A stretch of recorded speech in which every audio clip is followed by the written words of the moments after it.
Hi friends, welcome to వినోద kitchen. ఈరోజు నేను చూపించబోయే రెసిపీ వచ్చేసి కరకరలాడే మురుకులండి. ఇవి ఓన్లీ బియ్యం పిండితోనే ఏ పప్పులు వాడకుండా క్రిస్పీగా రావడానికి మనము ఎలా ప్రిపేర్ చేసుకోవాలో చెప్తాను మీకు. ఇప్పుడు చూడండి, ఇక్కడ ఇవి ఎంత క్రంచీగా వచ్చినాయో, చాలా టేస్టీగా ఉంటాయండి. ఒక బౌల్ తీసుకొని ఇందులో ఒక 4 కప్పుల బియ్యం పిండి పోయాలండి. 4 కప్పులు దేంతో తీసుకున్నా 4 కప్పులండి.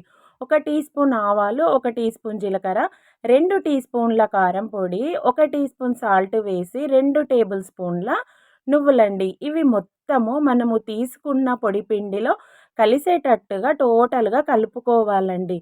ఇలా మొత్తము కలుపుకున్న తర్వాత వీటిని పైనుంచి కొద్దిగా ఓమా అండి, ఒక పావు టీ స్పూన్ మందం ఓమా ఫ్లేవర్ కోసము చాలా టేస్టీగా ఉంటుంది. అది పక్కన పెట్టేసుకొని ఒక ప్యాన్ తీసుకొని 2 కప్పుల సగం వాటర్ తీసుకోవాలండి. ఇందులో కొద్దిగా అల్లం వెల్లుల్లి పేస్ట్ కూడా వేయాలి. ఏ కప్పుతోన బియ్యం పిండి తీసుకున్నామో అదే కప్పుతోన వాటర్ తీసుకోవాలి. వాటర్ బాయిల్ అవుతున్నప్పుడు ఒక హాఫ్ గరిటెడంత ఆయిల్ పచ్చిది వేసి ఫ్లేమ్ హైలోనే ఉన్నప్పుడు ఇందాక కలుపుకున్న పొడిపిండి మొత్తము ఇందులో పోయాలి. పోసేసి ఇలా పిండిని అటు ఇటు అని చిన్న చిన్న హోల్స్ లాగా పెట్టేసుకుంటే ఫ్లేమ్ లోగా ఉంటుంది కదా, అప్పుడు పిండి అనేది ఇలా బబుల్స్ బబుల్స్ లాగా మనకి బాయిల్ అవుతుంది అన్నట్టు. జస్ట్ ఇలా ఒక్క 2-3 మినిట్స్ తర్వాత ఫ్లేమ్ ఆఫ్ చేసేసి పిండి మొత్తాన్ని టోటల్గా వాటర్ అబ్జర్వ్ చేసుకునేటట్టు కలుపుకోవాలండి. ఇప్పుడు ఈ పిండిని వేరొక బౌల్లోకి పోసేసుకొని మనము దీన్ని చల్లార పెట్టుకోవాలండి. ఇది చల్లారిన తర్వాత కొద్ది కొద్దిగా వాటర్ చల్లుకుంటూ ఈ పిండి మొత్తాన్ని ముద్దలాగా చేసుకోవాలి. మనము బియ్యం పిండితో చేసుకుంటే మొత్తం ఇవి కరకరలాడుతూ వస్తాయండి. ఇప్పుడు పండగ ఉంది కదా, మీరు కూడా ఇలా ట్రై చేయండి ఒకసారి. ఎవరికైనా మొత్తము టోటల్గా ఇలా చెప్తూ ఉంటేనే మీకు అర్థమవుతుందండి. కొద్దిగా ఆయిల్ వేసుకొని ఇలా మొత్తము పిండి ముద్దని పిసికేసేయాలి. పిండి పర్ఫెక్ట్గా వచ్చేంత వరకు ఇలా పిసుకుతూనే ఉండాలి. మనకు ఇది టోటల్గా రెడీ అయిపోయింది పర్ఫెక్ట్గా అన్నప్పుడు దీన్ని మనము 2 భాగాలుగా చేసుకోవాలండి. మనం ఎంత పిండి తీసుకున్నా సమానంగా జంతికల పీటలో పట్టేటట్టుగా చూసుకొని అటు ఇటు పిండిని రోల్ చేసుకొని అందులో పట్టే విధానంగా చేసుకోవాలి. చూడండి, ఇప్పుడు పర్ఫెక్ట్గా వచ్చేసింది. నేను ఈ జంతికల పీటలో ఈ బిళ్ళ వేస్తున్నాను.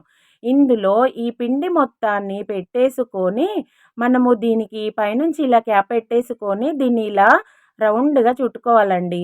ఇప్పుడు ఈ థ్రెడ్స్ ఉన్నాయి కదా, ఈ థ్రెడ్స్కి కొంచెం ఆయిల్ పెట్టేస్తే మనకు తిప్పేటప్పుడు హార్డ్గా రాదన్నట్టు. ఒక పేపర్ వేసుకొని పేపర్ పైన మనము ఈ జంతికలను ఇలా ఒత్తేసుకోవాలి.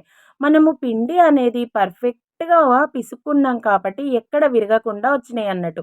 ఇలా మనం ప్రిపేర్ చేస్తున్నప్పుడే డీప్ ఫ్రైకి సరిపడా ఆయిల్ పెట్టుకొని ఆయిల్ హీట్ చేసుకోవాలండి. ఫ్లేమ్ లోగా పెట్టి హీట్ చేసుకుంటే అది మనకు జస్ట్ కరెక్ట్గా వచ్చేస్తుంది. ఇప్పుడు చూడండి, ఇవి తీసుకొని ఆయిల్ నార్మల్ హీట్ ఉన్నప్పుడే 1 బై 1 వేయాలి. ఇప్పుడు కొద్దిగా మీడియం పెట్టుకోవాలండి. బాగా హై పెట్టుకుంటే ఇవి మనకి ఎర్రగా అయిపోయి లోపల కూడా మనకి సరిగ్గా కాలవన్నట్టు.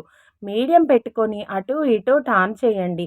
ఏది చేసినా కానీ కొద్దిగా మనం ఫ్లేమ్ చూసుకుంటూ అడ్జస్ట్ చేస్తూ చేస్తూ ఉంటే పర్ఫెక్ట్ రెసిపీ అనేది వచ్చేస్తుందండి. ఇప్పుడు ఇవి మనకు అయినాయా అననీకి కూడా జలిగంటెతో వాటిపైన కొద్దిగా ఇలా జస్ట్ మనము సౌండ్ చేసినట్టుగా ఇలా అనేస్తే మనకు తెలిసిపోతుందన్నట్టు. చూడండి, ఇప్పుడు ఇవి మనకు పర్ఫెక్ట్గా రెడీ అయిపోయినాయి. వీటిని వేరొక బౌల్లోకి తీసేసుకోవాలండి. పర్ఫెక్ట్ రెడీ అయిపోయినాయి. చూసారు కదా, కరెక్ట్ కలర్తో సహా గోల్డెన్ బ్రౌన్గా వచ్చాయి. ఈ జంతికలని ఈవినింగ్ టీకి కానీ, మార్నింగ్ టీలో కానీ, స్నాక్స్కి కానీ, పిల్లలకు స్కూల్ పెట్టడానికి కానీ, అప్పుడప్పుడు మనం స్నాక్స్కి తిననీకి కూడా చాలా టేస్టీగా ఉంటాయి. మీరు కూడా ట్రై చేయండి. ఎలా ఉన్నాయో కామెంట్స్లో చెప్పండి.